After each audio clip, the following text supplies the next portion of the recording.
আদ-দাওয়া ইলাল্লাহের অধীনে গাবতলী উপজেলায় যে মক্তবগুলো পরিচালিত হয় সেই সমস্ত মক্তবের দায়িত্বশীলদের উদ্যোগে আয়োজিত আজকের এই ইসলামী সম্মেলন,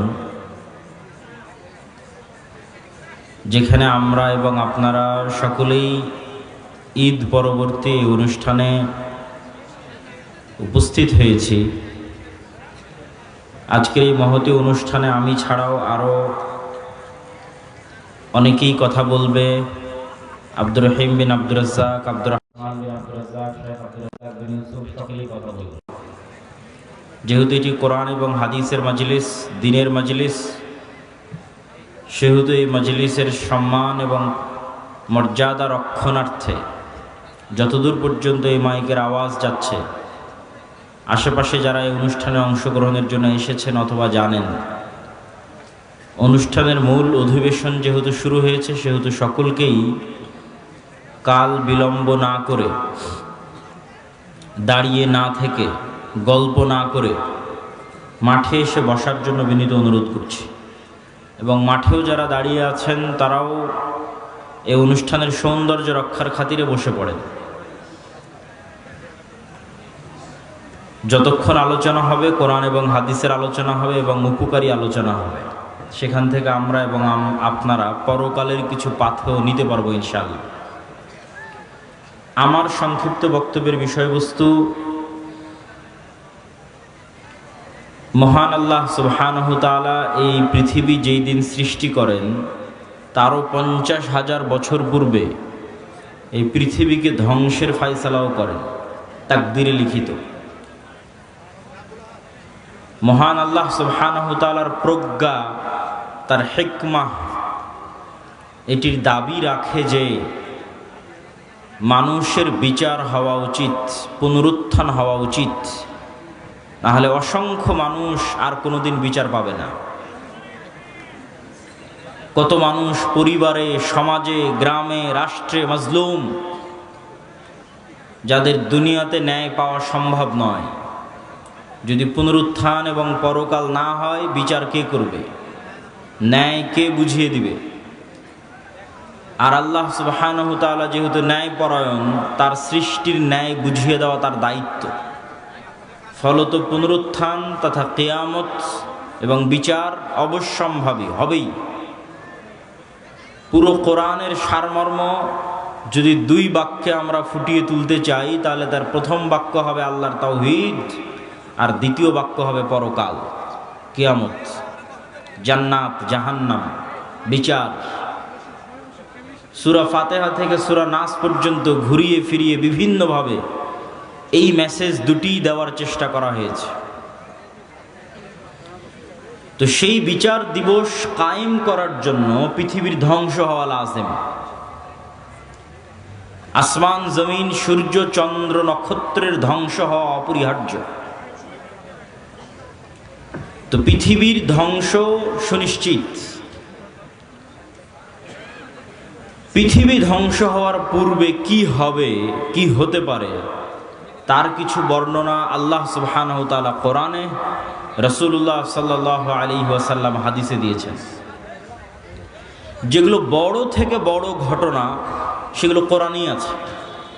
ইযাস সামাউ ফাতারাত ওয়া ইযাল কাওয়াকিবু ইনতাসারাত ওয়া ইযাল বিহারু ফুজ্জিরাত ওয়া ইযাল কুবুরু বু'থিরাত ইযা যুলজিলাতিল আরদু জিলজালাহা ওয়া আখরাজাতিল আরদু আথকালাহা ওয়া ক্বালাল ইনসানু মা লাহা আল কারিআতু মাল কারিআহ ওয়া মা আদরাকা মাল কারিআহ ইয়াওমা ইয়াকুনুন নাসু কাল ফারাশিল মাবথুথ ওয়া তাকুনুল জিবালু কাল ইহনিল মানফুশ। এগুলো কিয়ামতের হওয়ার যে ভয়ঙ্কর এবং ভয়াবহ বিবরণী, তার কিছু কিছু আয়াত। এরকম অসংখ্য আয়াত আছে। শুধু কিয়ামতের দিন কি হবে তার বর্ণনা। মানুষ হবে বিক্ষিপ্ত পঙ্গপালের ন্যায়। হিমালয় পাহাড়ের মতো বড় বড় পাহাড়গুলো হবে আকাশে উড়ন্ত ধ্বনিত তুলার ন্যায়। আসমান ফেটে যাবে, জমিন চৌচির হয়ে যাবে, অসংখ্য বর্ণনা। আর এই ভয়ঙ্কর ভয়াবহ ঘটনাগুলো ঘটার আরও আগে পৃথিবীতে কি হবে তার কিছু বর্ণনা হাদিসে এবং কিছু বর্ণনা কোরআনে উল্লেখিত হয়েছে। আজকে আমরা পৃথিবী ধ্বংসের পূর্ব মুহূর্তে পৃথিবীতে সংঘটিত ফিতনা এটির উপরে সংক্ষিপ্ত আলোচনা তুলে ধরার চেষ্টা করব ইনশাআল্লাহ। ওয়ামা তৌফিকি ইল্লা বিল্লাহিল আলিয়্যিল আযীম। রাসূলুল্লাহ সাল্লাল্লাহু আলাইহি ওয়াসাল্লাম, ভাই এখানে দিয়েন না ভাই। রাসূলুল্লাহ সাল্লাল্লাহু আলাইহি ওয়াসাল্লাম বলেছেন, ইসলামের প্রথম যেই মালার যে বিভিন্ন দানা থাকে, একটা যদি গলায় মালা দিই তার অনেক দানা, ইসলামের প্রথম যে দানাটি পতন ঘটবে সেটি যে খেলাফা। আর ইসলামের শেষ যে দানাটির পতন ঘটবে সেটা হচ্ছে সালাত। তথা এমন একটা সময় আসবে যখন মানুষ সালাত আদায় করবে না, কেউ না, একজনও নয়। আর প্রথম যেটার পতন ঘটে গেছে সেটা হচ্ছে খেলাফা। কিন্তু কিয়ামতের পূর্ব মুহূর্তে রাসূলুল্লাহ সাল্লাল্লাহু আলাইহি ওয়াসাল্লামের ভবিষ্যৎবাণী অনুযায়ী আবারও খেলাফত প্রতিষ্ঠিত হবে আলা মিনহাজিন নবুওয়াহ। নবুয়তের যে ভিত্তি, সেই ভিত্তির উপর যেভাবে খেলাফা প্রতিষ্ঠিত হয়েছিল আবু বকর, ওমর, উসমান এবং আলী রাদিয়াল্লাহু তাআলা আনহুমের খোলাফায়ে রাশিদিনের, কিয়ামতের শেষ মুহূর্তে এসে আবারও খেলাফা প্রতিষ্ঠিত হবে আলা মিনহাজিন নবুওয়াহ। আর কোরআনে বলা আল্লাহর ওয়াদা পূর্ণ হবে। কোরআনে বলা আল্লাহর ওয়াদা কি? হুয়াল্লাযী আরসালা রাসূলাহু বিল হুদা ওয়া দীনিল হক লিইয়ুযহিরাহু আলাদ দীনি কুল্লিহি ওয়ালাউ কারিহাল মুশরিকুন ওয়ালাউ কারিহাল কাফিরুন। মুহাম্মদ সাল্লাল্লাহু আলাইহি ওয়াসাল্লাম যে দ্বীন নিয়ে এসেছেন, এই দ্বীন সারা পৃথিবীর সকল দ্বীনের উপর বিজয়ী হবে। আল্লাহ সুবহানাহু তাআলা এই দ্বীনকে, কোরআনকে নূর বলে সম্বোধন করেছেন। আল্লাহু মুতিম্মু নূরিহি, এই নূরে একদিন পরিপূর্ণতা দেওয়া হবে। মধ্যে অনেক উত্থান পতন যাবে, অনেক দুঃখ কষ্ট যাবে, কিন্তু শেষে এই নূরে পূর্ণতা দেওয়া হবে। এবং পৃথিবীর এমন কোনো মাটির ঘর, এমন কোনো পাকা ঘর বাকি থাকবে না যেখানে ইসলাম প্রবেশ করবে না। তো এই দিন যেহেতু আসেনি, সেহেতু এই দিন আসবে। তো কিয়ামতের পূর্ব মুহূর্তে যে সমস্ত ফিতনা সংঘটিত হবে তার বর্ণনা দিতে গিয়ে রাসূলুল্লাহ সাল্লাল্লাহু আলাইহি ওয়াসাল্লাম বলেন, উ'দুদ সিত্তাম বাইনি ওয়া বাইনাল কিয়ামাহ, তোমরা 6টা জিনিস গণনা করে রাখো আমার এবং কিয়ামতের মধ্যে অবশ্যই সংঘটিত হবে। 1, মাউতি, আমার নিজের মৃত্যু। মুহাম্মদ সাল্লাল্লাহু আলাইহি ওয়াসাল্লামের নবী হিসেবে প্রেরিত হওয়া, মুহাম্মদ সাল্লাল্লাহু আলাইহি ওয়াসাল্লামের মৃত্যু, নবী হওয়া এবং মৃত্যুবরণ কিয়ামতের বড় আলামতগুলোর একটি বড় আলামত। আগের যুগে এক নবীর মৃত্যু হলে মানুষ আর এক নবীর অপেক্ষা করত। আর মুহাম্মদ সাল্লাল্লাহু আলাইহি ওয়াসাল্লাম যেহেতু শেষ নবী, সেহেতু তার মৃত্যুর পরে আমরা আর এক নবীর অপেক্ষা করব না কিয়ামতের অপেক্ষা? কিয়ামতের অপেক্ষা। তাহলে মুহাম্মদ সাল্লাল্লাহু আলাইহি ওয়াসাল্লামের মৃত্যুর পরেই কিয়ামত। 10 দিন পরে হোক, 10 বছর পরে হোক, 10,000 বছর পরে হোক, 10 লক্ষ বছর পরে হোক, কিন্তু মুহাম্মদ সাল্লাল্লাহু আলাইহি ওয়াসাল্লামের মৃত্যুর পরেই কিয়ামত। এটিই সত্য। আর আগের নবীদের ক্ষেত্রে এক নবীর মৃত্যুর পরে আর এক নবী, আর এক নবীর মৃত্যুর পরে আর এক নবী, শেষ নবীর মৃত্যুর পরে কিয়ামত। যেহেতু শেষ নবীর মৃত্যু হয়ে গেছে প্রায় 1400 বছর, সেহেতু এটি নিশ্চিত করে মানুষ বলতে পারবে না যে কখন কিয়ামত হবে, কিন্তু যে কোনো সময় হঠাৎ কিয়ামত হয়ে যাবে। বাগতাতান, হঠাৎ। আল্লাহ সুবহানাহু ওয়া তাআলা কোরআন মাজিদে বলেছেন যে হঠাৎ কিয়ামত কায়েম হয়ে যাবে। প্রিয় উপস্থিতি, 1 নাম্বার মুহাম্মদ সাল্লাল্লাহু আলাইহি ওয়াসাল্লামের মৃত্যু, 2 নাম্বার ফাতহু বাইতুল মুকাদ্দাস, স্বেচ্ছাসেবকদের প্রতি আহ্বান জানাবো, ডানে ভিড় বেশি হচ্ছে তথা আমার ডানে, এই ভিড়গুলোকে পিছনের দিকে নিয়ে গেলে সবচেয়ে ভালো হয়। স্টেজেও যারা দায়িত্বশীল আছেন তারা স্বেচ্ছাসেবকদের দিয়ে এই কাজটা একটু করিয়ে নেন। 2 নম্বর হচ্ছে মসজিদে আকসা বিজয় হবে আমার এবং কিয়ামতের মধ্যে। রাসূল সাল্লাল্লাহু আলাইহি ওয়াসাল্লাম যখন মারা যাচ্ছেন তখন মসজিদে আকসা বিজয় হয়নি, তখন মসজিদে আকসা খ্রিস্টানদের কাছে আছে। রোমান এম্পায়ার তাদের অনেক পবিত্র জায়গা, ইহুদিদেরও পবিত্র জায়গা, খ্রিস্টানদেরও পবিত্র জায়গা। তাহলে মুহাম্মদ সাল্লাল্লাহু আলাইহি ওয়াসাল্লাম মসজিদে আকসা তার জীবদ্দশায় বিজয় করে যাননি। তাহলে মুহাম্মদ সাল্লাল্লাহু আলাইহি ওয়াসাল্লাম ভবিষ্যৎবাণী করছেন যে এটা বিজয় হবে। তো মুহাম্মদ সাল্লাল্লাহু আলাইহি ওয়াসাল্লামের পরে এক খলিফার পরে ওমর রাদিয়াল্লাহু তাআলা আনহুর যুগে মসজিদে আকসা বিজয় হয়। দ্বিতীয়বার আর একবার বিজয় হয় সুলতান সালাহুদ্দিন আইয়ুবীর যুগে। তৃতীয়বার আরও একবার বিজয় হতে পারে, আল্লাহু আ'লাম। মসজিদে আকসা বিজয় হবে। 3 নম্বর, এমন ভয়ঙ্কর মহামারী ছাগলে বা পশু প্রাণীতে যখন মড়ক লাগে, মুরগির খামারে যখন ভাইরাস ঢুকে মড়ক লাগে, তখন একটা মোরগও বাঁচে না। এরকম ভয়ঙ্কর মহামারীতে পৃথিবী সাফ হয়ে যাবে। পৃথিবীতে যা মানুষ বেঁচে আছে তার অনেক অল্প মানুষ বেঁচে থাকবে। তো রাসূল সাল্লাল্লাহু আলাইহি ওয়াসাল্লামের মৃত্যুর পর থেকে নিয়ে আজ পর্যন্ত অসংখ্য মহামারী হয়েছে। তো যে কোনো মহামারী বড় আকার ধারণ করলেই সাহাবা ইকরাম বা আলেম ওলামা মনে করতেন এটি সেই মহামারী, কিন্তু ভয়ঙ্কর ভয়াবহ মহামারী হবে এটি ঠিক। তারপরে রাসূল সাল্লাল্লাহু আলাইহি ওয়াসাল্লাম বললেন, এমন এক ফিতনা দেখা দিবে যেই ফিতনা আরবের প্রত্যেক ঘরে প্রবেশ করবে। আরবের একটি ঘরও বাকি থাকবে না, খালি থাকবে না যেই ঘরে এই ফিতনা প্রবেশ করবে না। কিছু আলেম ওলামা ব্যাখ্যা করেছেন এই ফিতনা মোবাইলের ফিতনা, কেউ ব্যাখ্যা করেছেন এই ফিতনা যুদ্ধ বিগ্রহ মারামারি গণ্ডগোল সেই ফিতনা, তথা এমন গৃহযুদ্ধ এবং এমন গণ্ডগোল এমন মারামারি দেখা দিবে যেই মারামারি যেই যুদ্ধে আরবের প্রত্যেক ঘর যুক্ত হয়ে যাবে। আরবের একটি ঘরও মুক্ত থাকবে না, পৃথিবীর সব ঘর নয়, আরবের প্রত্যেক ঘর যুক্ত হয়ে যাবে।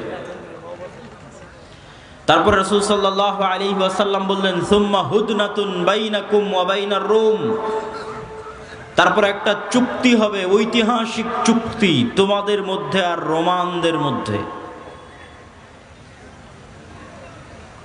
এই চুক্তির প্রেক্ষাপটে রোমান খ্রিস্টান এবং মুসলমানেরা এক তৃতীয় পক্ষের বিরুদ্ধে যুদ্ধ করবে। সেই তৃতীয় পক্ষের বিরুদ্ধে যুদ্ধে মুসলমান এবং খ্রিস্টানেরা বিজয়ী হবে। তারপরে কোনো একজন খ্রিস্টান ক্রুশ উঁচিয়ে ধরে বলবে এটার কারণে আমরা বিজয় হয়েছি।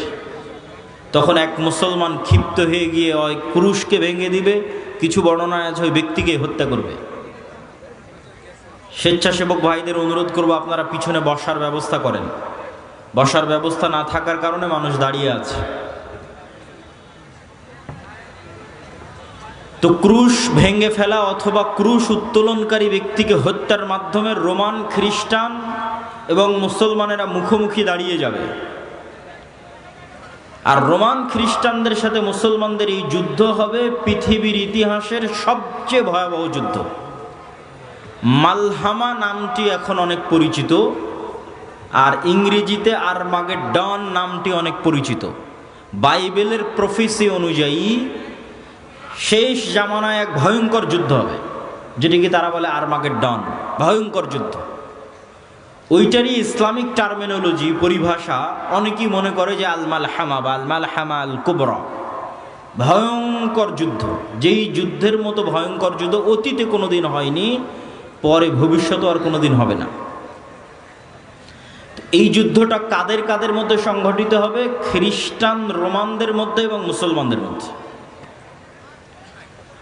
রাসূলুল্লাহ সাল্লাল্লাহু আলাইহি ওয়াসাল্লামের ভাষা অনুযায়ী সেই দিন খ্রিস্টানেরা একত্রিত হবে তাহতা সামানিনা রায়া, ৮০টি পতাকার অধীনে।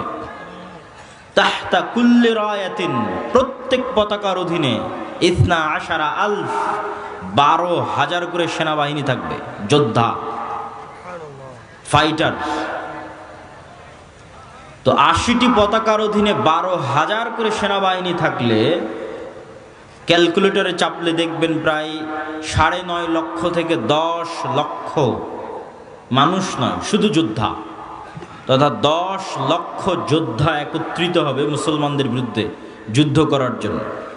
রাসূল সাল্লাল্লাহু আলাইহি ওয়াসাল্লাম এই যুদ্ধের জায়গার নামও বলে দিয়েছেন, বলেছেন লা তাকুমুস সাআ, ততদিন কিয়ামত হবে না যতদিন না হাত্তা তুকাতিলুনার রোম, যতদিন না তোমরা রোমানদের বিরুদ্ধে যুদ্ধ করেছো, বিল আমাক আও বিদাবিক, আমাক এবং দাবেক নামক জায়গায় যতদিন না তোমরা রোমানদের বিরুদ্ধে যুদ্ধ না করেছো ততদিন কিয়ামত হবে না। তো এই আমাক এবং দাবেক নামক জায়গাটি বর্তমান সিরিয়া এবং তুরস্কের সীমান্তবর্তী অঞ্চল। সিরিয়ার সীমান্তবর্তী ইদলিব, আলেপ্পো, আরবিতে বলে হালব, ইংরেজিতে বলে আলেপ্পো। এই হালব বা আলেপ্পোর হচ্ছে তুরস্কের সাথে লাগানো একটি সিরিয়ার শহর। এই সীমান্তবর্তী অঞ্চলেই এই জায়গাগুলো আছে মর্মে যারা ইতিহাসবিদ, যারা মানচিত্র নিয়ে গবেষণা করেন তাদের দাবি। আল্লাহু আলাম। এই যুদ্ধের ভয়াবহতা বলতে গিয়ে রাসূলুল্লাহ সাল্লাল্লাহু আলাইহি ওয়াসাল্লাম বললেন, সেই দিন এই যুদ্ধে এত মানুষ মারা যাবে। আরেক বর্ণনা অনুযায়ী এই যুদ্ধ প্রায় 4 দিন ব্যাপী চলবে, 5ম অথবা 6ঠতম দিনে গিয়ে বিজয় হবে, অথবা 4র্থ। তো 4 দিন যুদ্ধ চলবে। প্রথম 3 দিন ফলাফল ছাড়াই যুদ্ধ শেষ হবে, শুধু মৃত্যু আর লাশ, লাশের সারি আর মৃত্যু। আর 4র্থতম, 5মতম অথবা 6ঠতম দিনে গিয়ে বিজয় নির্ধারণ হবে মুসলমানদের। লাশের সংখ্যা এবং সারি বলতে গিয়ে রাসূল সাল্লাল্লাহু আলাইহি সাল্লাম বলেছেন যে একটি পাখি যদি আকাশে উড়ে তাহলে 1 মাস উড়লেও মানুষের লাশ যেহেতু শেষ হবে না, লাশের দুর্গন্ধ যেহেতু শেষ হবে না, সেহেতু পাখি দুর্গন্ধমুক্ত ফাঁকা জায়গায় বসতেও পারবে না। পাখি পড়ে মারা যাবে, তবুও কোনো ভালো বসার মতো ফাঁকা জায়গা পাবে না 1 মাস উড়লেও। তাহলে এখান থেকে একটা পাখিকে উড়িয়ে দিলে 1 মাসে সে যতদূর যাবে, এই পুরো এরিয়া যদি চতুর্দিক থেকে মাপা হয় তো দেখা যাবে সবই লাশ। তাহলে কত লক্ষ, কত কোটি মানুষের লাশ হতে পারে আল্লাহু আলাম। রাসূল সাল্লাল্লাহু আলাইহি ওয়াসাল্লাম বলছেন, গনিমতের বন্টনে কেউ সন্তুষ্ট হবে না। কেন? ওয়ারিসই নাই। সন্তুষ্টি কেমনে হবে? ওয়ারিস নাই। ওয়ারিস নাই কেন? এক বংশে যদি 100 জন সদস্য থাকে তো 99 জনই মারা যাবে, একজন বেঁচে থাকবে, তাহলে তো কোনো ওয়ারিস নাই। যেহেতু কোনো ওয়ারিস নাই সেহেতু কোনো আনন্দ নাই। তো গনিমতের মাল বন্টনে আনন্দ হবে না, কেননা ওয়ারিস বিহীন হবে সবাই, পুরো বংশের সব মারা যাবে, একজন বেঁচে থাকবে। রাসূলুল্লাহ সাল্লাল্লাহু আলাইহি ওয়াসাল্লাম এই মালহামা বা এই ভয়ঙ্কর যুদ্ধ এটির বর্ণনা দিতে গিয়ে বলেন, মুসলমানেরা সেই দিন 3 ভাগে বিভক্ত হবে। সুলুসুন ইয়াহজিমু, 3 ভাগের 1 ভাগ যুদ্ধের মাঠ থেকে পালিয়ে যাবে। লা ইয়াতুবুল্লাহু আলাইহিম আবাদান, আল্লাহ সুবহানাহু ওয়া তাআলা এদের তওবা কোনোদিন কবুল করবেন না। ইসলামে কবিরা গুনাহের যে লিস্ট আছে, তালিকা আছে, এই কবিরা গুনাহের তালিকায় শিরক সবচেয়ে বড়। তারপরে বিভিন্ন হাদিসে আছে পিতামাতার অবাধ্যতা, বিভিন্ন হাদিসে আছে নিরপরাধ মানুষকে হত্যা, বিভিন্ন হাদিসে আছে প্রতিবেশীর স্ত্রীর সাথে জেনা। এই যে কবিরা গুনাহ, সবচেয়ে বড় কবিরা গুনাহের যে তালিকা, এই সবচেয়ে বড় কবিরা গুনাহের যদি সর্বোচ্চ 10টা তালিকা করা হয়, তার একটা জিহাদের মাঠ থেকে পলায়ন করা। কিন্তু কবিরা গুনাহ যত বড়ই হোক, তওবা আছে, শিরকেও তওবা আছে, যতক্ষণ শ্বাস আছে। সব অধিকাংশ সাহাবী তো মুশরিক থেকে ইসলাম গ্রহণ করেছে, শিরক করে তারপরে যে ইসলাম গ্রহণ করেছে। এখনও যারা ইসলাম গ্রহণ করেছে তারা শিরক থেকে ইসলাম গ্রহণ করেছে। তাহলে শিরকের তওবা নাই মানে মৃত্যুর পরে কিয়ামতের মাঠে আল্লাহ চাইলে স্বেচ্ছায় এমন অনেক গুনাহ বান্দার মাফ করে দিতে পারে যেটার তওবাই ও করেনি। বুঝাতে না পারলে এটা আমার ব্যর্থতা। এমন অনেক গুনাহ আমরা করেছি যেটার তওবা আমরা করিনি, ইস্তেগফার করিনি, ক্ষমা চাইনি, তাও আল্লাহ ওই গুনাহ তার দয়ায় মাফ করে দিতে পারেন কিয়ামতের মাঠে। কিন্তু ওই যে দয়ায় মাফ করে দিবেন কিয়ামতের মাঠে আল্লাহ, ওই লিস্টে শিরক থাকবে না। এটা হলো শিরকের গুনাহ, আল্লাহ ক্ষমা করবেন না। যে বান্দা যদি লাউ আতাইতুম, তুমি যদি আসো বিকরাবিল আরদি খাতায়া, আসমান জমিন পূর্ণ গুনাহ নিয়ে, তাহলে আমি আল্লাহ আসমান জমিন পূর্ণ ক্ষমা নিয়ে উপস্থিত হব। তো এই যে আসমান জমিন পূর্ণ গুনাহের কোনো গুনাহ আপনি জানেন, কোনো গুনাহ ভুলে গেছেন, কোনোটা তওবা করেছেন, কোনোটা করেননি, তাও আল্লাহ দয়া করে মাফ করে দিবে। কিন্তু করবেন না কোনটা? শিরক। কিন্তু যতক্ষণ শ্বাস আছে ততক্ষণ সব গুনাহের ক্ষমা আছে, শিরকেরও ক্ষমা আছে। তো রাসূল সাল্লাল্লাহু আলাইহি ওয়াসাল্লাম বলছেন, যারা ওই যুদ্ধের মাঠ থেকে পলায়ন করবে এদের তওবা কবুল হবে না। 3 ভাগের 1 ভাগ, সুলুসুন, 3 ভাগের 1 ভাগ শহীদ হয়ে যাবে আল্লাহর রাস্তায়। রাসূল সাল্লাল্লাহু আলাইহি ওয়াসাল্লাম বলছেন তারা হচ্ছেন আফজালু শুহাদাইল আরজ, পৃথিবীর সর্বশ্রেষ্ঠ শহীদ। আল্লাহু আকবার। তারপরে বলছেন 3 ভাগের বাকি 1 ভাগ, 1 ভাগ তো পালিয়ে গেল, 1 ভাগ মরে শেষ, আর 1 ভাগ তারা বিজয়ী হবে। এরা বিজয়ী হওয়ার পর এই বিজয়ী দল ইয়াফতাতিহুনাল কুসতুনতুনিয়া, কনস্টান্টিনোপল বিজয় করবে। এই কনস্টান্টিনোপল, কুসতুনতুনিয়া হচ্ছে আজকের তুরস্কের ইস্তাম্বুল, যেটা দীর্ঘদিন তুরস্কের রাজধানী ছিল। এখন রাজধানী আঙ্কারা, কিন্তু ইস্তাম্বুল সবচেয়ে ঐতিহাসিক শহর। সুলতান মুহাম্মদ আল ফাতেহ ইস্তাম্বুলকে বিজয় করেছিলেন।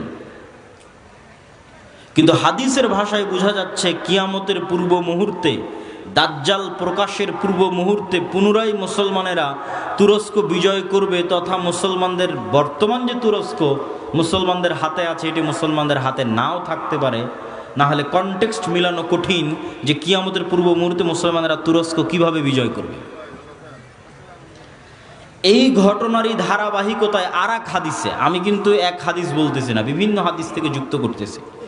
আর এক হাদিসে রাসূলুল্লাহ সাল্লাল্লাহু আলাইহি ওয়াসাল্লাম বলেন, ততদিন পর্যন্ত কিয়ামত হবে না যতদিন না বানু ইসহাকের 70,000 মানুষ, ইসহাক আলাইহিস সালাতু ওয়াস সালামের বংশের, ইব্রাহিম আলাইহিস সালাতু ওয়াস সালামের বংশের 70,000 মানুষ যতদিন না এমন এক শহরে যুদ্ধ করছে, মাদিনাতুন, এমন এক শহরে যুদ্ধ করছে, জানিবুহাল বার ওয়া জানিবুহাল বাহর, যার এক পাশে সমুদ্র আর এক পাশে সমতল।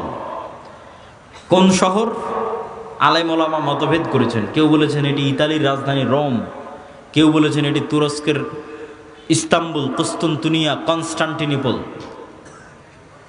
ইতালির রাজধানী রোম হওয়ার পক্ষে আর একটা জয়ীফ হাদিস আছে, যে রাসূল সাল্লাল্লাহু আলাইহি ওয়াসাল্লামকে জিজ্ঞেস করা হচ্ছে যে উম্মতে মুহাম্মাদি কোন শহর আগে বিজয় করবে কিয়ামতের পূর্ব মুহূর্তে, কুসতুনতুনিয়া না রোমিয়া? কিন্তু হাদিসের সানাদ দুর্বল।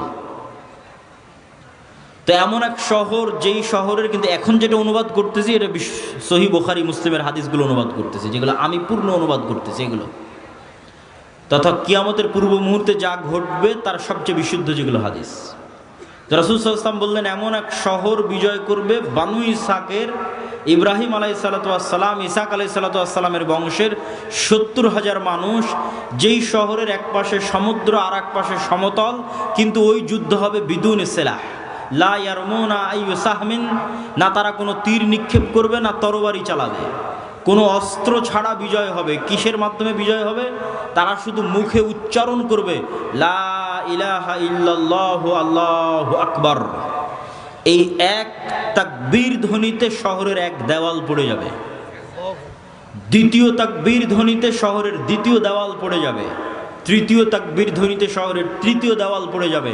মুসলমানেরা বিনা বাধায়, বিনা রক্তপাতে এবং বিনা অস্ত্র প্রয়োগে ওই শহরে প্রবেশ করবে।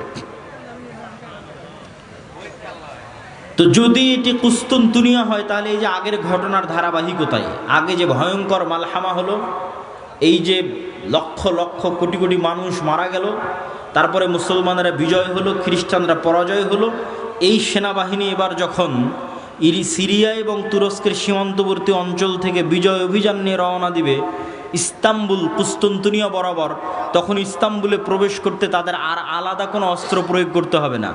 তাকবীর ধ্বনিতে ওই নগরীর দেওয়াল পড়ে যাবে এবং তারা বিনা অস্ত্র প্রয়োগে শহর বিজয় করবে। অথবা ওই আগের হাদিসে কুসতুনতুনিয়া বিজয় হয়ে গেছে, কুসতুনতুনিয়া বিজয়ের পর এই বিজয় কাফেলা চলতেই থাকবে। ম্যাপ চেক করলে বুঝবেন, চলতে চলতে চলতে পৌঁছে যাবে ইতালির রাজধানী রোমে। যখন ইতালির রাজধানী রোমে পৌঁছবে তখন আর এখানে কোনো অস্ত্র প্রয়োগ করতে হবে না, তাকবীর ধ্বনিতে শহর বিজয় হয়ে যাবে।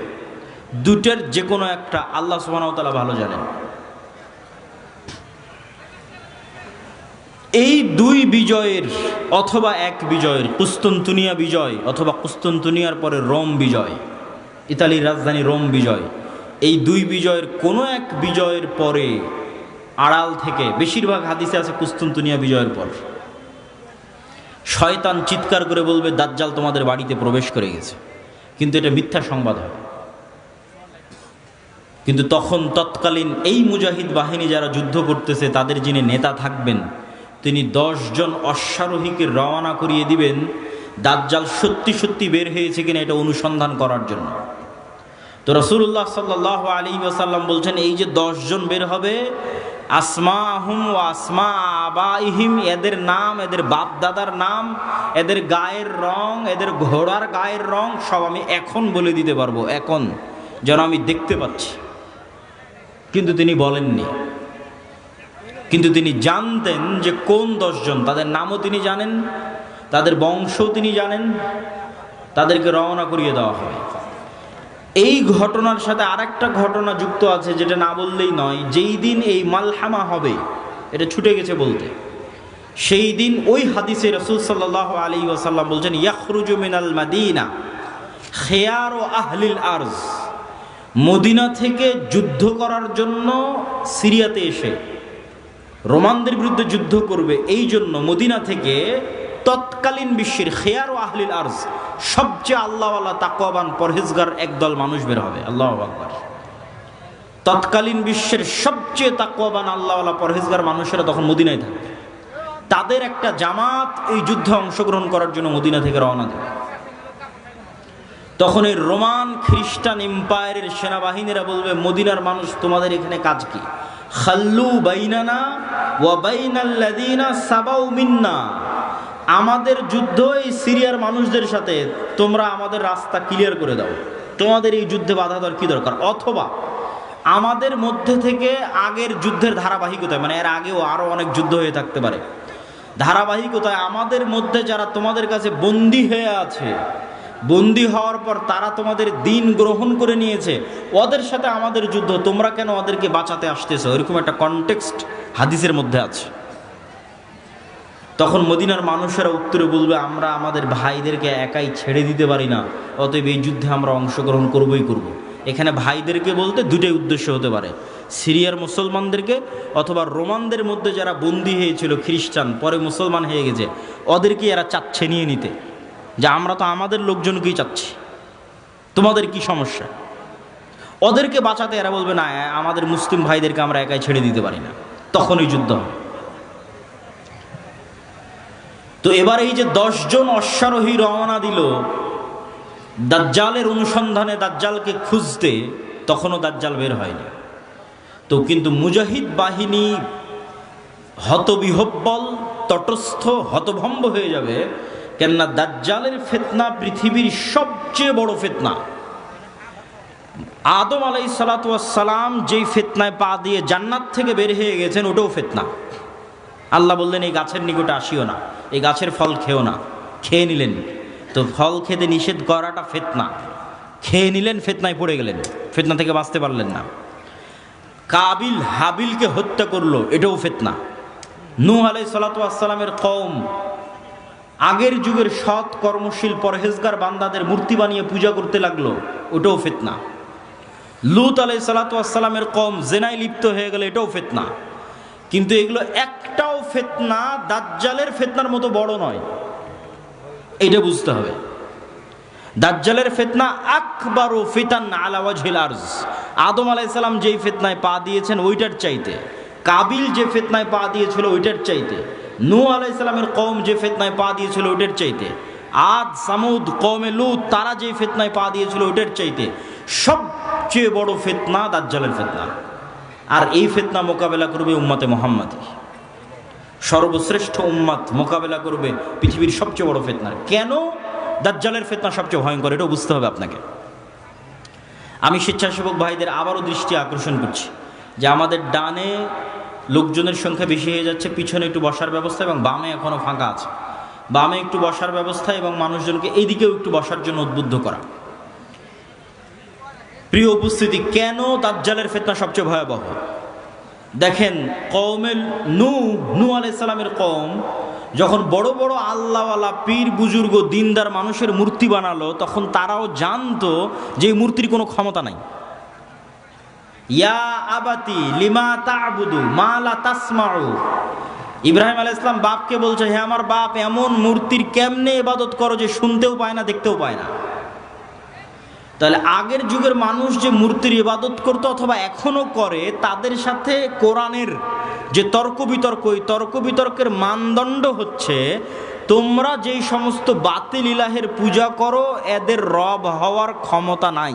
রব হওয়ার ক্ষমতা নাই মানে কথা বলার ক্ষমতা নাই, শোনার ক্ষমতা নাই, দেখার ক্ষমতা নাই, সৃষ্টির ক্ষমতা নাই। এরা একটা মাছি বানাতে পারবে না, মশা বানাতে পারবে না, এরা একটা খেজুরের বিচির দানার উপরের যে পাতলা আবরণ থাকে ওটার পর্যন্ত এরা মালিক নয়। তাহলে যে রব নয়, ও ইবাদতের যোগ্য কেমনে হয়?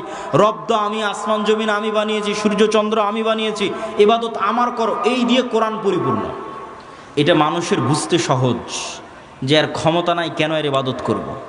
কিন্তু এই কনটেক্সট অচল হয়ে যাবে যখন দাজ্জাল আসবে। কেন দাজ্জাল রব যা যা করতে পারে তার প্রায় সব কিছুই করে দেখাবে। এই জন্য দাজ্জালের ফিতনা সবচেয়ে ভয়াবহ, ভয়ঙ্কর ফিতনা। মা কালী, মা দুর্গা আর শাহজালাল আর শাহপরাণ, যাদেরই মানুষ আল্লাহ বাদ দিয়ে ইবাদত করছে, আর ঈসা আলাইহিস সালাতু ওয়াস সালাম আর মারিয়াম আলাইহিস সালাতু ওয়াস সালাম আর যাদেরই ইবাদত করছে, তারা কেউ এখন আপনাকে দেখাতে পারবে না যে আমি আকাশকে আদেশ দিলাম আকাশ বৃষ্টি বর্ষণ করবে, আমি জমিনকে আদেশ দিলাম জমিন ফসল উৎপাদন করবে, জান্নাত দেখালাম জান্নাতে ঢুকে যাও, জাহান্নাম দেখালাম জাহান্নামে ঢুকে যাও, মৃতকে জীবিত করে দিলাম। এইরকম একচ্ছত্র কন্ট্রোল যা একমাত্র রবের থাকে তার কারণ নাই, ফলত ওদেরকে বাতিল ইলাহ প্রমাণ করা সহজ। কিন্তু যখন একজন সত্যি সত্যি এগুলো আপনাকে করে দেখাবে, তখন আপনি ঈমান ধরে রাখতে পারবেন না। অনেকগুলো কারণে। এক নাম্বার কারণ, যারা ধরেন আগে থেকেই শক্তিশালী কোনো কিছু দেখলেই আরে বাবা এ তো অনেক বড় ওলিয়া উলিয়া কবিরাজ, অনেক কিছু করতে পারে, দেখলেই যাদের অন্তরে ভয় ঢুকে যায়, মনে হয় না এর কাছে মনে হয় কোনো ক্ষমতা আছে, এরা তো এমনি দাজ্জালের পূজা করবে। যারা যুগ যুগ মূর্তির পূজা করেছে, মাজারের পূজা করেছে, এদের বাধা হবে না। ওরা দাজ্জালের ক্ষমতা পাওয়ার দেখে মনে করবে অনেক বড় উলিয়া আল্লাহ চলে এসেছে, অনেক বড় কারামতে আউলিয়া চলে এসেছে, অতএব এখন আর ইবাদত করো, এখন আর পূজা করলে সমস্যা নেই। তো একদল তো এমনি পদভ্রষ্ট হয়ে যাবে। আরেক দল মানুষ থাকে যারা মোটামুটি আল্লাহর উপর ঈমান রাখে, কিন্তু ইস্তেকামা, ঈমানের উপর ইস্তেকামার জন্য সবর লাগে। সবর করার ক্ষমতা এবং সাহস এদের নাই। এদের দেখবেন এখন দুনিয়াবি ক্ষমতা যাদের কাছে, ওদের ওখানে গিয়ে সিজদা দিচ্ছে। আজ থেকে 6-7 মাস আগে 16 বছর যাদের কাছে ক্ষমতা ছিল, ওদের কাছে গিয়ে সিজদা দিয়েছে। ক্ষমতার বাইরে এরা চিন্তা করতে পারে না। ক্ষমতা যেখানে, এদের কেবলা এবং মারকাজ সেখানে। এবং আপনি যদি নিজের জায়গায় দাঁড়িয়ে চিন্তা করেন, আজকে তেলের যে সংকট, আমি দাজ্জালের ফিতনার ভয়াবহতা বোঝানোর জন্য আপনাকে বলতেছি। তেলের যে সংকট, মাঝে মধ্যে আমার মনে হয় আল্লাহ আমাদের ফিতনা থেকে হেফাজত করুক, যে এখন যদি কেউ এসে বলে আব্দুল্লাহ তোমার গাড়িতে তো তেলের দরকার, তো এইটা করলে তোমাকে তেল দেওয়া হবে, ধরো তুমি আর 500 টাকা বেশি দিলে তেল দিয়ে দেবো, বা তুমি এই অপরাধটা করলে তোমাকে তেল দিয়ে দেবো। তো কত মানুষ বলে ঠিক আছে ভাই সমস্যা নেই, আমার গাড়িতে তেল দেন, আমি করে দিচ্ছি। যেন কোনো একটা দেশকে যদি বলা হয় যে সব তেলের কন্ট্রোল আমার হাতে, এটা করো তেল পাবা, নাহলে কিন্তু আবাদও বন্ধ হয়ে যাবে। আমরা মনে করি তেল মানে দিয়ে শুধু গাড়ি চলে। পেট্রোকেমিক্যাল থেকে সকল সার উৎপাদন হয়, সব কোনো সারই আর তৈরি হবে না। তো সার না হলে আপনি চাষ করবেন কি দিয়ে? স্যালো মেশিন স্টার্ট না দিলে পানি তুলবেন কোথায় থেকে? তো তেল মানে শুধু গাড়ি নয়, সবই এখনকার আধুনিক সভ্যতার সবই তেল। তা আমি তেল দিব না আপনাকে, তা আপনিও বুঝতে পারছেন যে আপনি সবই করে ফেলবেন তেল নেওয়ার জন্য। তো কোরআন এবং হাদিসে তো এর চেয়ে বড়টা বলা আছে, তেলের কথা বলা নাই। সরাসরি আকাশের বৃষ্টির কথা বলা আছে, জমিনের ফসলের কথা বলা আছে ডাইরেক্ট, যে দাজ্জাল ইরাক এবং শাম এই 2 দেশের মধ্যের সীমানা দিয়ে যেতে থাকবে। কোনো এক নগরীর মানুষের কাছে এসে বলবে, এই তোমরা আমার উপর ঈমান আনছো? তারা বলবে জি জাহাপনা, জি প্রভু আপনার উপর ঈমান আনলাম।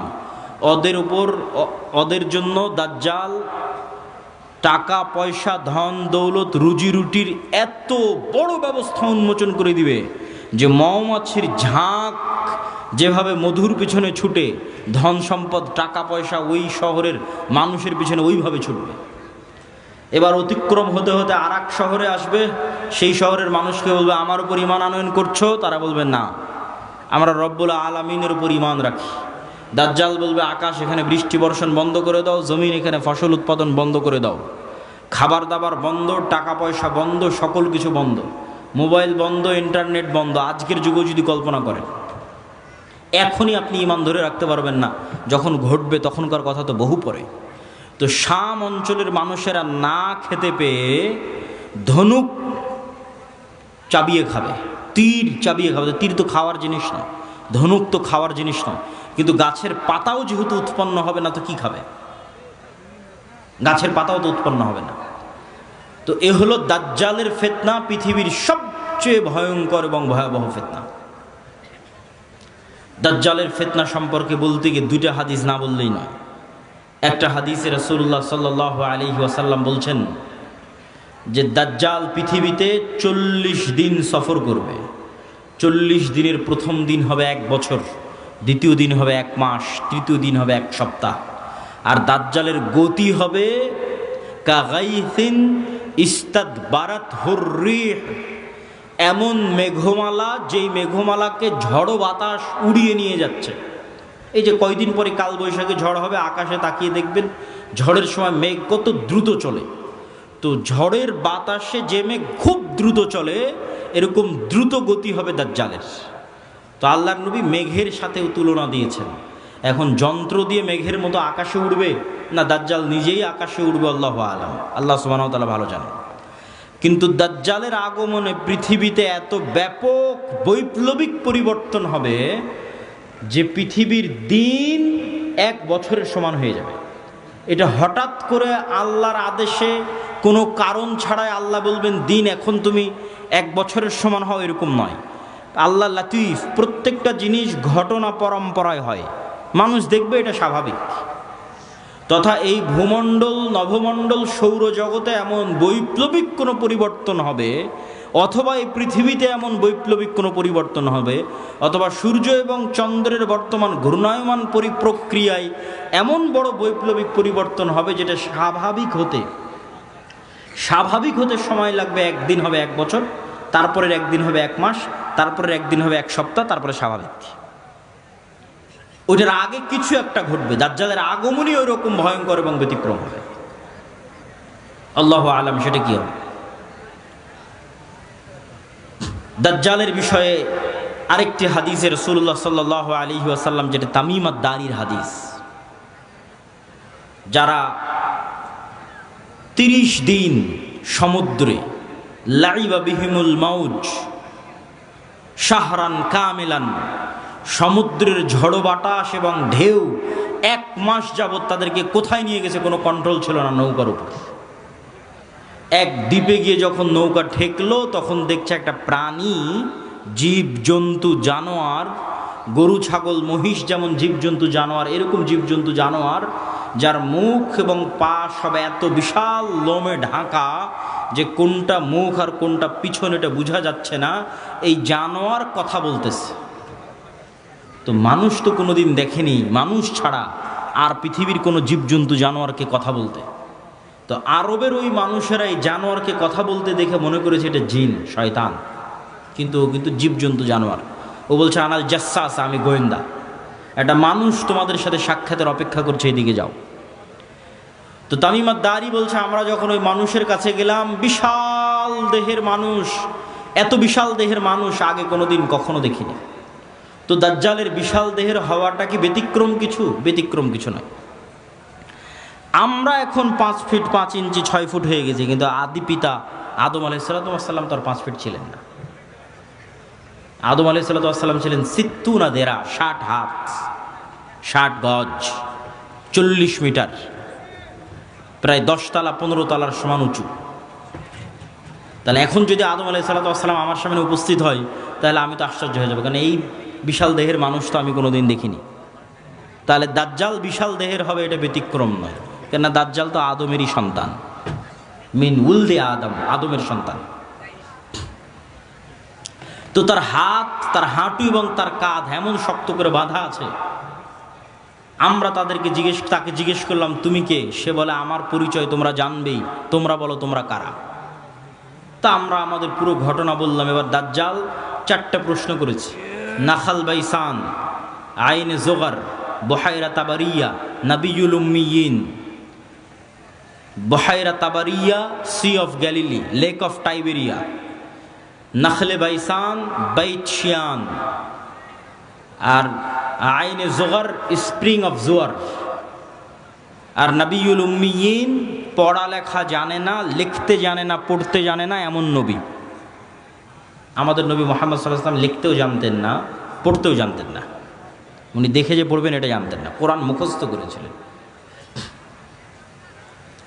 প্রিয় উপস্থিতি, তো দাজ্জাল তাদেরকে এই যে 4টে জিজ্ঞেস করলো, 4টে জিজ্ঞাসার প্রথম 3টে জিজ্ঞাসার সাথে পানি কানেক্টেড আছে, পানি এবং চাষ কানেক্টেড আছে। সি অফ গ্যালিলি, পানির উৎস, বহাইরা তাবারিয়া, ইসরায়েলের সীমানার মধ্যে। এখন এটা ইসরায়েলের সীমানার মধ্যে। বাইবেলের প্রফেসি অনুযায়ী তথা বাইবেলের বর্ণনা অনুযায়ী ঈসা আলাইহিস সালাতু ওয়াস সালাম যত মুজিজা দেখাতেন সব এই সাগরে, এই সাগরের আশেপাশে, এই লেক, এই হ্রদ, এই খালের আশেপাশে। তো দাজ্জাল বলছে একদিন এখানে পানি থাকবে না। এখন পানি দাজ্জাল আসার আগেই শেষ হবে সেটা ঠিক না, আসলে না, দাজ্জাল আসার শেষ হবে না। কেন আরাক হাদিসে বলতেছে ইয়াজুজ মাজুজ যখন বের হবে তখন ওরা বহাইরা তাবারিয়ার পানি খেয়ে শেষ করে দিবে, খেয়ে শেষ করে দিয়ে অন্যদিকে আগাবে পানি শেষ করার জন্য। তাহলে পানি যদি দাজ্জাল আসার আগেই শেষ হয় তাহলে ইয়াজুজ মাজুজ আবার কোথায় পানি পাবে? এটাও তো একটা প্রশ্ন। কিন্তু দাজ্জাল বলছে এখানে একদিন পানি থাকবে না। তার মানে কি ইয়াজুজ মাজুজ এসে শেষ করবে ওটার ভবিষ্যৎবাণী, না দাজ্জাল আসার আগেই শেষ হবে?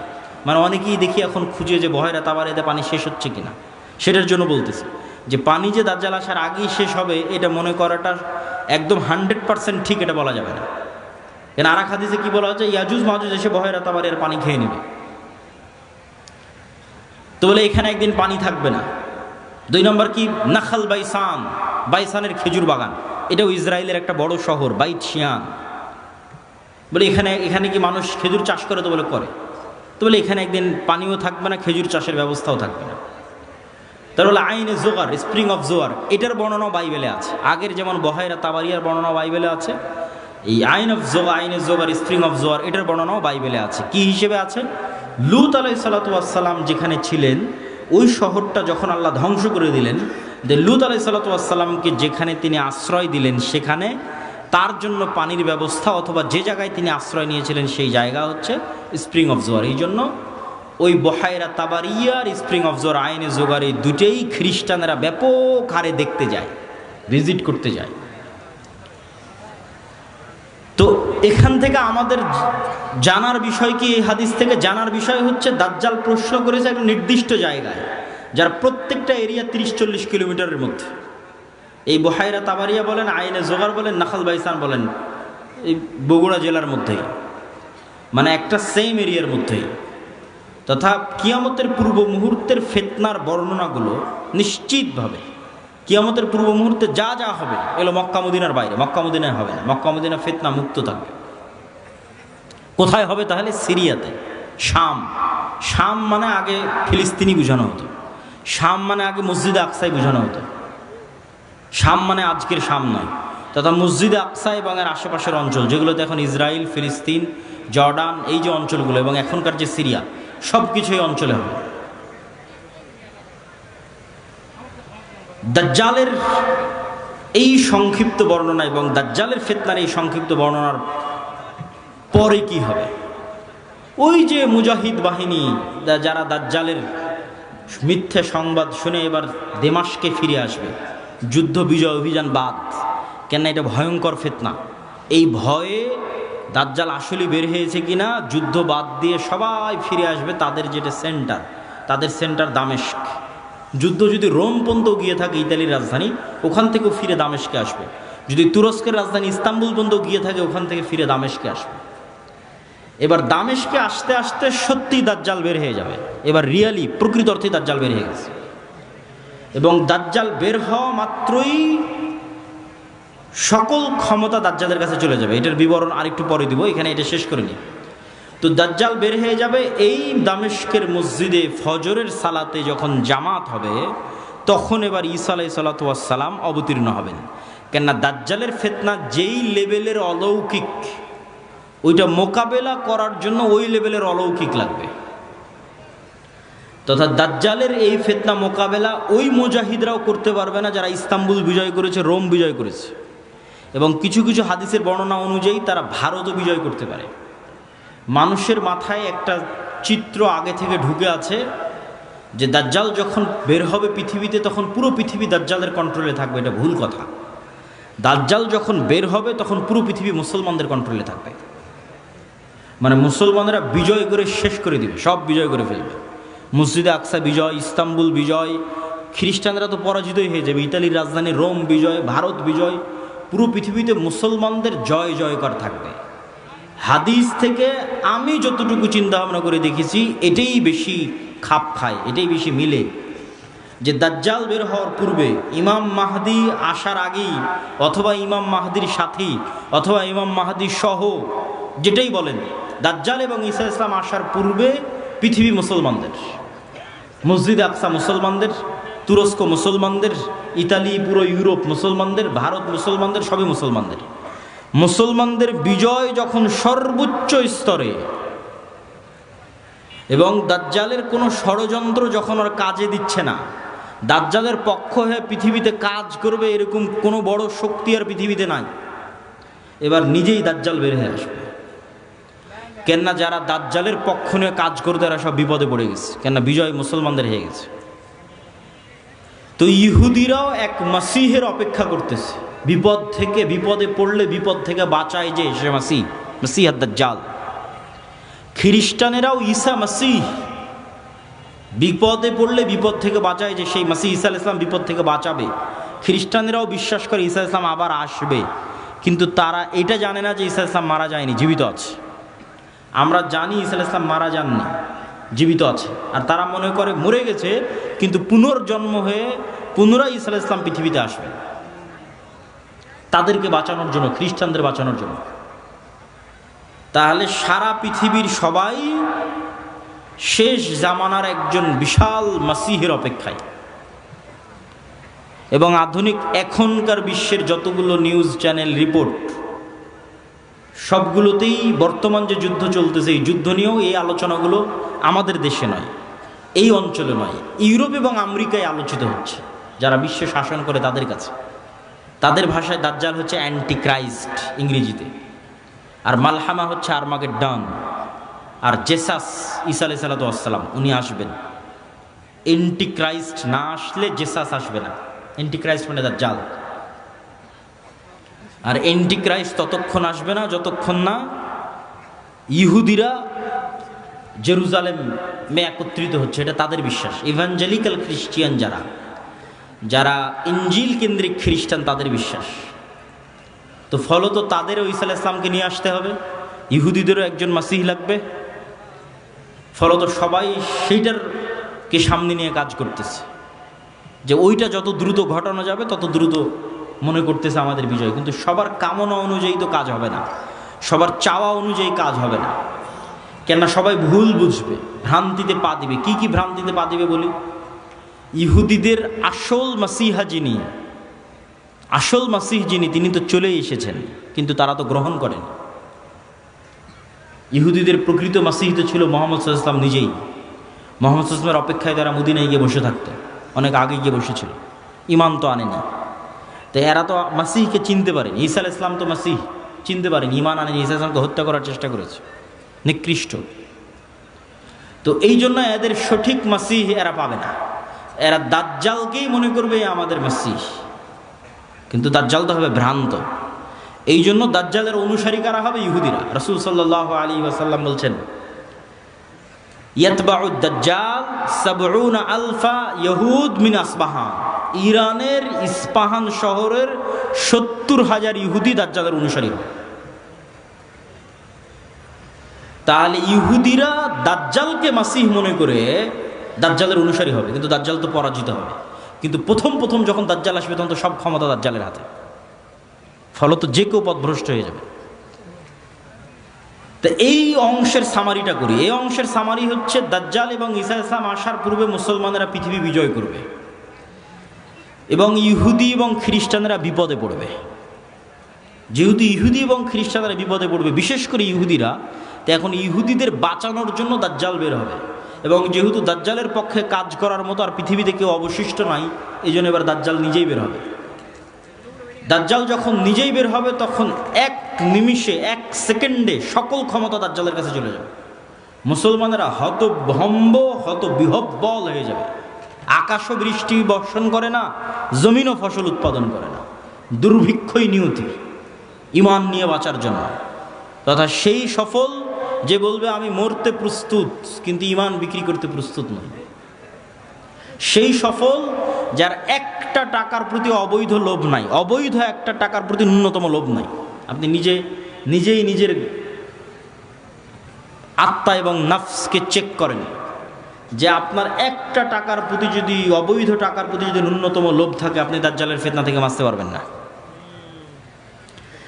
পরকালে যার বিশ্বাস সর্বোচ্চ পর্যায়ে, পরকালে যার বিশ্বাস সর্বোচ্চ লেভেলে, ও দাজ্জালের ফিতনা থেকে বাঁচতে পারবে। আসহাবুল উখদুদ ওয়াস সামাই যাতিল বুরুজ ওয়াল ইয়াউমিল মাউউদ ওয়া শাহিদু ওয়া মাশহুদ কুতিলা আসহাবুল উখদুদ। ওদের বলা হলো হয় ঈমান না হয় সামনে আগুন, ঝাঁপিয়ে পড়ো। তো ওরা বলল আমরা আগুনেই ঝাঁপিয়ে পড়ব। তো ওরা আগুনে কেমনে ঝাঁপিয়ে পড়বে এটা ছাড়া সম্ভব নয় ঝাঁপিয়ে পড়া, যদি ওই আগুনে জান্নাত না দেখে। আর নিজের বাড়িতে যে এসি রুম আছে ওখানে জাহান্নামের আগুন জ্বলতেছে। তো ওরা এটা বিশ্বাস করে যে আমি যদি আমার এসি রুমে ফিরে যাই ঈমান পরিত্যাগ করে, তাহলে ওই এসিরা বাতাস নয়, এটা জাহান্নামের আগুন। আর যদি সামনের আগুনে ঢুকে যায় তাহলে এটা আগুন নয়, এটা জান্নাত। তো এই সেম ঘটনা তো দাজ্জালের সময় হবে। দাজ্জালের জান্নাতে যে ঢুকবে ও ঢুকে গেল জাহান্নামে, আর দাজ্জালের জাহান্নামে যে ঢুকবে ও ঢুকে গেল জান্নাতে। তাহলে পরকালের উপর ইয়াকিন না থাকলে তো আপনি দাজ্জালের ফিতনা থেকে বাঁচতে পারবেন না। তাহলে এবার দাজ্জালের আবির্ভাবের পর সারা পৃথিবীর সব মুমিন মুসলমান বিপদে, কোনো খাবার নাই, অসহায়, কিচ্ছু নাই। এবার বিপদগ্রস্ত মুমিন মুসলমানদের বাঁচানোর জন্য আসবে ঈসা আলাইহিস সালাম। এই হলো প্রেক্ষাপট। তাহলে শুরুতে বিপদে ইহুদি খ্রিস্টানেরা, বাঁচাতে আসবে দাজ্জাল। সব ক্ষমতা তখন দাজ্জালের কাছে। বিপদে এবার মুসলমানেরা। কোন মুসলমানেরা? যারা সব দেশ বিজয় করে শেষ করে দিয়েছে।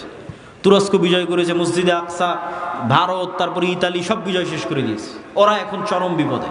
এবার ওদেরকে বাঁচানোর জন্য আসবে ঈসা আলাইহিস সালাম। ঈসা আলাইহিস সালামও এমন অলৌকিক ক্ষমতা নিয়ে আসবেন যে তার নিঃশ্বাস যতদূর পর্যন্ত যাবে, নিঃশ্বাসে কাফের মারা যাবে। আল্লাহু আকবার, আল্লাহু আকবার। নিঃশ্বাসের স্পর্শে কাফের মারা যাবে, রাসূল সাল্লাল্লাহু আলাইহি ওয়াসাল্লাম বলেছেন। আর ঈসা আলাইহিস সালামের অলৌকিকত্ব এত টপ লেভেলের হবে যে দাজ্জালকে আলাদা করে হত্যা করা লাগবে না। দাজ্জাল যদি শুধু দেখে ঈসা আলাইহিস সালামের দিকে, ইয়াজুবু কামা ইয়াজুবুল মা, পানিতে লবণ দিলে যেভাবে গলে যায় সেভাবে গলে যাবে, ছেড়ে দিলে গলেই মারা যাবে। কিন্তু ঈসা আলাইহিস সালাম ছাড়বেন না, নিজে হাতে হত্যা করবেন। যেখানে হত্যা করবেন ওটাও ইসরায়েলের সীমানার মধ্যে। ইসরায়েলের বর্তমান রাজধানী তেল আবিব থেকে অতি নিকটে বাবে লুদ নামক জায়গায় দাজ্জালকে ঈসা আলাইহিস সালাম হত্যা করবেন।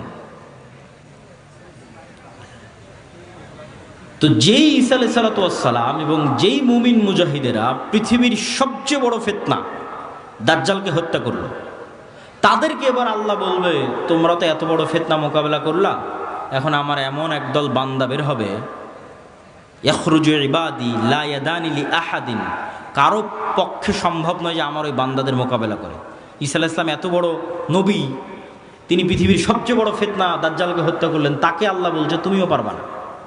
এখন যারা বের হবে অতএব মুমিন মুজাহিদদের নিয়ে তুমি তুর পাহাড়ে আশ্রয় নাও। তাহলে ঘটনার ক্ষেত্রগুলো দেখেন, তুরস্ক এবং সিরিয়ার সীমান্তবর্তী অঞ্চল, সিরিয়ার রাজধানী দামেস্ক, মসজিদে আকসা, বাবে লুদ যেখানে দাজ্জালকে হত্যা করা হলো, তুর পাহাড়, এই এরিয়াগুলোতে এই ঘটনাগুলো ঘটতেছে। শেষ সময়ের ঘটনা এখানেই ঘটবে, শামে ঘটবে। তো তুর পাহাড়ে আশ্রয় নেওয়ার পর কারা বের হবে? ইয়াজুজ আর মাজুজ। ইয়াজুজ মাজুজের সংখ্যা কত বেশি? একটা সহিহ হাদিস বলবো আর একটা জয়ীফ হাদিস। সহিহ হাদিসে রাসূলুল্লাহ সাল্লাল্লাহু আলাইহি ওয়াসাল্লাম বললেন যে আদম আলাইহিসসালাতু ওয়াসসালামের পিঠ থেকে আল্লাহ মানুষকে বের করলেন, আদমের সকল সন্তানকে বের করে বলা হচ্ছে প্রতি 1000-এ একজন জান্নাতে, 999 জন জাহান্নামে। এই হাদিস রাসূল সাল্লাল্লাহু আলাইহি ওয়াসাল্লাম সাহাবীদের শোনাচ্ছে। তো প্রতি 1000-এ 999 জন জাহান্নামে, এটা শুনে সাহাবীদের মাথা নষ্ট, যে তাহলে তো আমরা সবাই জাহান্নামে। আদম সন্তানের 1000-এর 999 জন যদি জাহান্নামে যায় প্রতি 1000-এ, তাহলে তো আমরা সবাই জাহান্নাম। তখন মুহাম্মদ সাল্লাল্লাহু আলাইহি ওয়াসাল্লাম সাহাবীদের বলতেছে, হতাশ হয়েও না, এই 999 জনের বেশিরভাগই ইয়াজুজ মাজুজ। এই 999 জনের বেশিরভাগই ইয়াজুজ মাজুজ।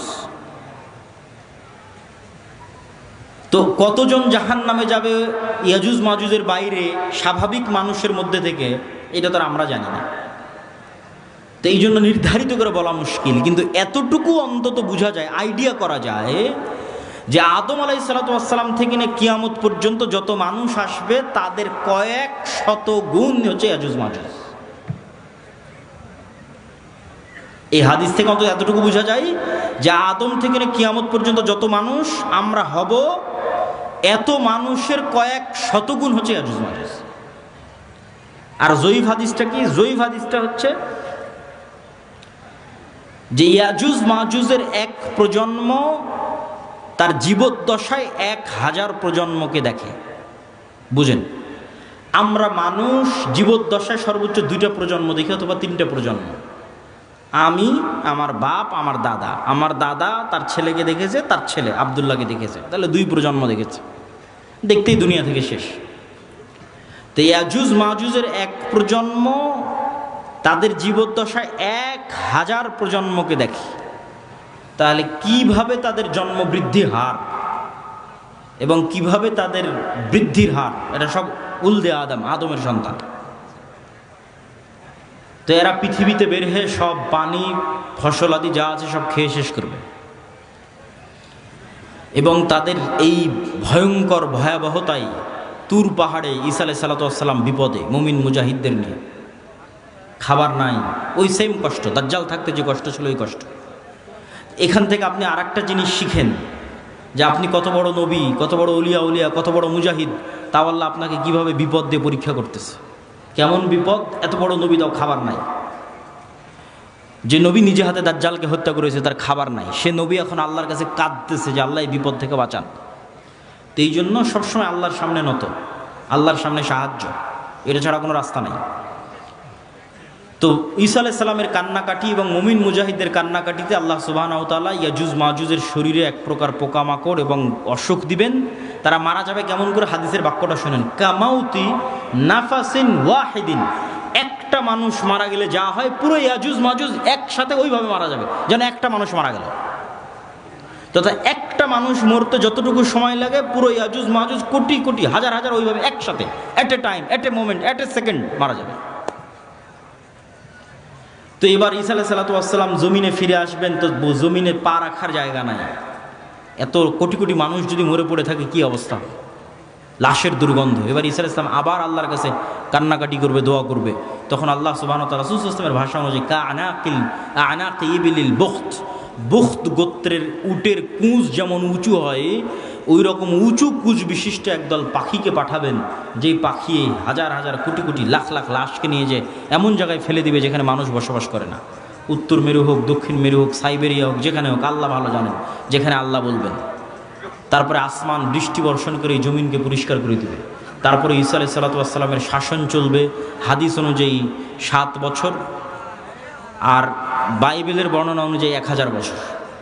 তো 7 বছর ঈসা আলাইহিসসালাতু ওয়াসসালামের এই শাসনে এতটা নিরাপত্তা এবং শান্তি বিরাজ করবে যে এতদিন যত যুদ্ধ বিগ্রহের সামগ্রী ছিল এগুলো কাজে লাগবে না, ওগুলো জ্বালিয়ে পুড়িয়ে দেওয়া ছাড়া কোনো কাজ নাই। আর এত বরকত আসমান এবং জমিন উন্মুক্ত করে দিবে যে একটা ডালিম একটা গ্রাম খাবে, একটা গাভীর দুধ একটা পুরো বংশ খাবে, এত বরকতে আল্লাহ পরিপূর্ণ করে দিবে। তারপরে এক শীতল বাতাসে মুমিন মুসলিম এবং ঈসা আলাইহিস সালাম সবাই মারা যাবে, শুধু ফাসিক এবং ফাজেরেরা পৃথিবীতে থাকবে।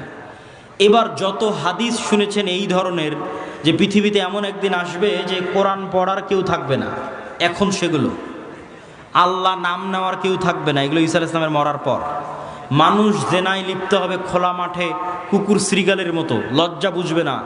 এগুলো ঈসা আলাইহিস সালামের আগে নয়। ঈসা আলাইহিস সালামের আগে কোরআন থাকবে, দিন থাকবে, এটা তো পূর্ণতায় পৌঁছে যাবে। এখন পতন দেখতে পাচ্ছেন, কিন্তু আল্লাহ মুতিম্মু নূরিহি আগেই বলে নিয়েছে আয়াতগুলো, এই দিন তো সারা পৃথিবী বিজয় করবে, আর এই বিজয় ধারা তো ঈসা আলাইহিস সালামের আসার আগেই শুরু হয়ে যাবে। তাহলে কিভাবে কোরআন হাদিস শেষ হবে? শেষ হবে না, এগুলো আরও বাড়বে। কিন্তু এটা শেষ যে হবে সেটা কখন? ঈসা আলাইহিস সালামের মরার পর। তখন আর নাই, তখন কোরআন নাই, হাদিস নাই, আল্লাহর নাম নাই, মানুষের লজ্জা উঠে যাবে। এই ফাসেক ফাজরের উপর আল্লাহ সুবহানাহু ওয়া তাআলা কিয়ামত কায়েম করবেন। প্রিয় উপস্থিতি, আমি আমার বক্তব্য দীর্ঘায়িত করতে চাই না। এই পুরো ঘটনা থেকে যা বর্ণনা করলাম, ধারাবাহিকতা, এই ধারাবাহিকতা থেকে আমার এবং আপনার শিক্ষা কী? তার আগে একটা প্রশ্নের উত্তর দিয়ে নিই। দাজ্জাল কোথায়? ইয়াজুজ মাজুজ কোথায়? একদল নাস্তিক, আবার একদল মুনকিরে হাদিস দৌড়ায়, দুইটাই। মুনকিরে হাদিসেরাও ভিডিওর পর ভিডিও দেয়, বলে যেটা কোরআনে না এটা বিশ্বাস করবো না। কোরআনে কিন্তু ইয়াজুজ মাজুজের কথা আছে, দাজ্জালের কথা নাই। বলে যেটা কোরআনে না এটা বিশ্বাস করবো না। আবার একদল নাস্তিক বলে যে এই পৃথিবীর স্যাটেলাইট ক্যামেরা সব আছে, কই তোমার দাজ্জাল, কই তোমার ইয়াজুজ মাজুজ। একটা ছোট্ট তথ্য দিয়ে রাখি, মানুষ মহাকাশ সম্পর্কে যা জানে, এই মাটির নিচ সম্পর্কে তাও জানে না।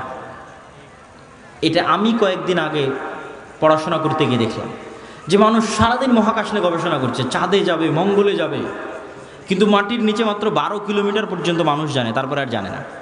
তাহলে এই পুরো পৃথিবী কত বড়? আপনি এখান থেকে 12 কিলোমিটার মাপেন, কত দূর হয় গাবতলী বাজার থেকে, তো মাটির নিচে মাত্র 12 কিলোমিটার পর্যন্ত আপনি জানেন, তার নিচে আর কেউ জানে না। পৃথিবীর বর্তমান কোনো বিজ্ঞানী নয়, কোনো বিজ্ঞান নয়, কেন ওই 12 কিলোমিটার পরে গবেষণা করার সক্ষমতাই নাই, কোনো যন্ত্র মেশিন পাঠানোর সক্ষমতাই নাই।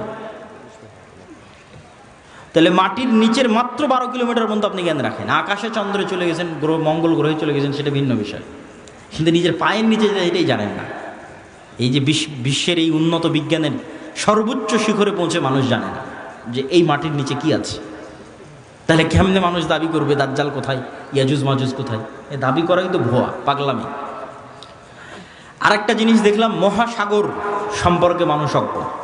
মহাকাশ সম্পর্কে ঠিক আছে অনেক জানতেছে, মহাসাগরে এমন অনেক জায়গা আছে যে জায়গাগুলোতে মানুষ পৌঁছতেই পারে না, যে জায়গাগুলোর উপর দিয়ে বিমানও উড়ে যেতে পারে না, যে জায়গাগুলোতে কোনো জাহাজও অতিক্রম করে না, এরকম অসংখ্য জায়গা আছে। তো সাগর এবং সাগরের নিচে কি আছে, মাটি এবং মাটির নিচে কি আছে, এটা সম্পর্কে আজকের বিশ্ব সবচেয়ে অজ্ঞ, অন্তত মহাকাশের তুলনায়। তো ইন্নাল্লাহ আলা কুল্লি শাইইন কাদির, আল্লাহ সকল কিছুর উপর ক্ষমতাবান।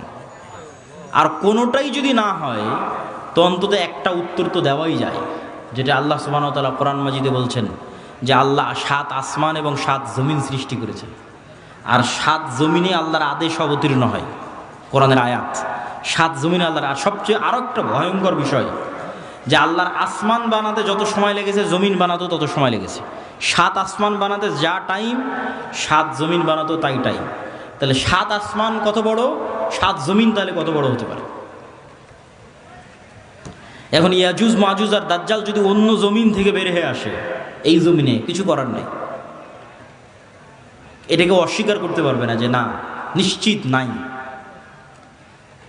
তো অতএব আল্লাহ সুবহানাহু তাআলা সকল কিছুর উপর ক্ষমতাবান।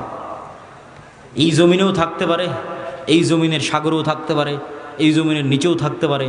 মানুষের জ্ঞান পরিপূর্ণ নয়, অন্য জমিনেও থাকতে পারে, সেখান থেকেও আসতে পারে। এই জন্য সূরা কাহাফ, দাজ্জালের ফিতনা থেকে বাঁচতে সূরা কাহাফ পড়তে বলা হয়েছে। সূরা কাহাফের সব ব্যতিক্রম ঘটনাগুলো দাজ্জালের আসার সাথে মিলবে, দাজ্জালের যুগের যে ফিতনা ওগুলোর সাথে মিলবে। সূরা কাহাফের 4টা ব্যতিক্রম ঘটনা আছে, তার মধ্যে একটা ব্যতিক্রম ঘটনা খিজির আলাইহিস সালামের। কই থেকে আসলো খিজির আলাইহিস সালাম? কোথায় ছিল? বলে মাছ যেখানে জীবিত হয়ে যাবে সেখানে খিজির আছে। তুমি মাছ ভেজে নিয়ে রওনা দাও, যেখানে মাছ জীবিত হয়ে যাবে ওখানে খিজির আছে। তো খিজির আলাইহিস সালাম জিজ্ঞেস করতেছে যে সালাম কিভাবে? মুসা আলাইহিস সালাম সালাম দিচ্ছে, সালাম জান্নাতের সালাম দুনিয়াতে কিভাবে? তো খিজির আলাইহিস সালাম যদি অন্য পৃথিবী থেকে এসে থাকে নিশ্চিত করে, অথবা এই পৃথিবীতেও থাকতে পারে, তো খিজির আলাইহিস সালামকে যদি আল্লাহ সুবহানাহু ওয়া তাআলা আড়ালে রাখতে পারে, দাজ্জাল এবং ইয়াজুজ মাজুজকেও আল্লাহ সুবহানাহু ওয়া তাআলা আড়ালে রাখার সক্ষমতা আছে।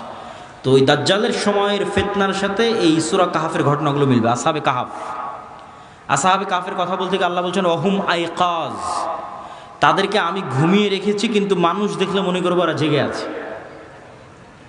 আপনি দেখলে মনে করবেন এই মানুষটা জেগে আছে, কিন্তু ওরা নিজেরাও বুঝতে পারছে ওরা ঘুমিয়ে আছে।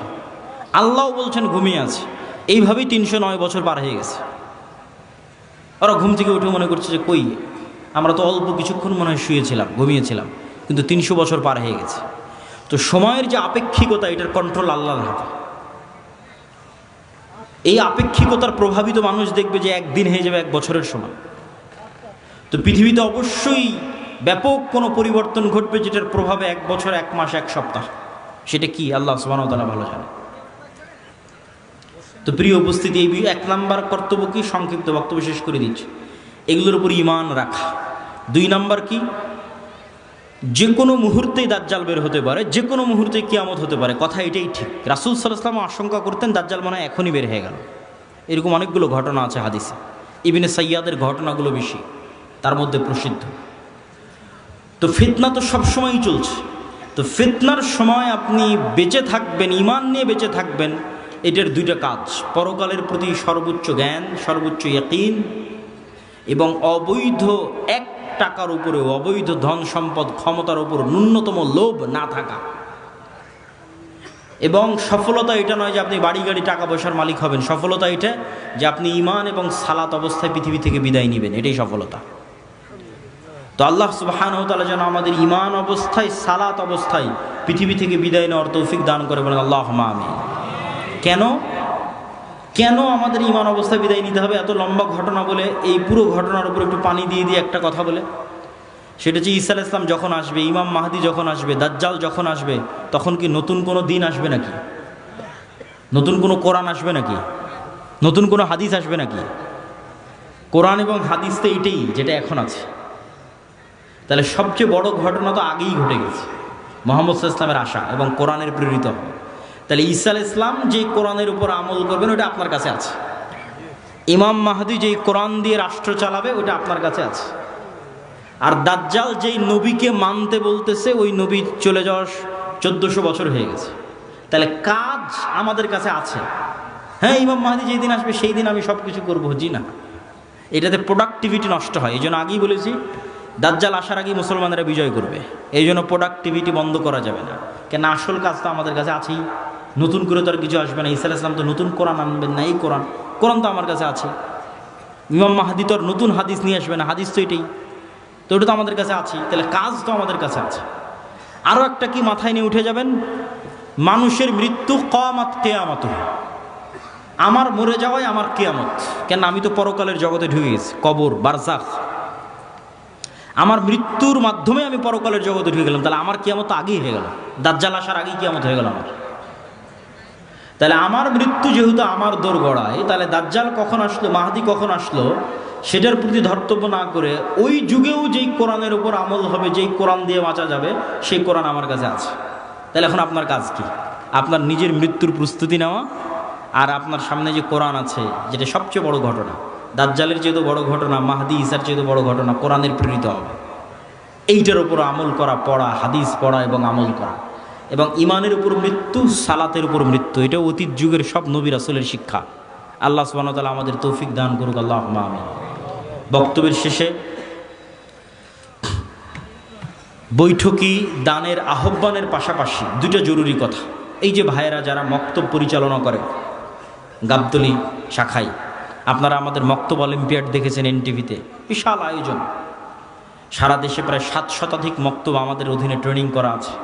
এখনও ট্রেনিং চলতেছে রাজশাহী জামিয়া সালাফিয়াতে, নতুন 30-40টা মক্তবের। এরকম প্রতিনিয়ত ট্রেনিং চলতেই থাকে। তো এই যে প্রায় 30,000 ছাত্রছাত্রী এই 700টা মক্তবে অধ্যয়ন করে, পড়াশোনা করে। তো এই যে কোরআনের শিক্ষা, কোরআনের জ্ঞান আমরা ছড়িয়ে দিচ্ছি, এই মসজিদ, এই মক্তবগুলো থেকেই কিন্তু খেলাফা প্রতিষ্ঠিত হবে। শেষ জামানায় যারা ইসলামকে বিজয় করবে, তারা বের হয়ে আসবে।